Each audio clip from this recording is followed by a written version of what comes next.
আমার খুবই ভালো লাগছে যে 35 বছর পর রাষ্ট্র নির্বাচন হচ্ছে। আমরা এই ধরনের একটা ইতিহাসের সাক্ষী। আর আমার ইচ্ছা ছিল যে আমার ভোট কেন্দ্রে আমি প্রথম ভোট দেবো, কারণ আমি সবার আগে সকালে ঘুম থেকে উঠে তাড়াতাড়ি চলে আসছি, এসে হচ্ছে আমি সবার আগে ভোটটা দিছি। ভালো লাগতেছে। আশা করি যাদেরকে ভোট দিচ্ছি তারা বিজয়ী হলে আরও বেশি খুশি লাগবে। ধন্যবাদ। আচ্ছা,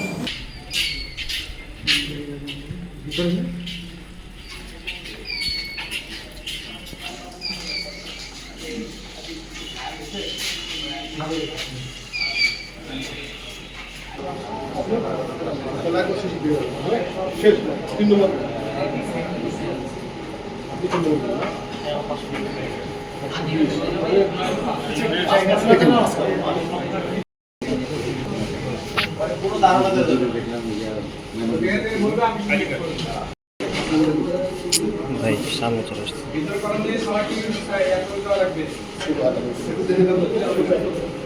কার্ডটা কিন্তু নিচে নিচে নিচে ডান দিকে।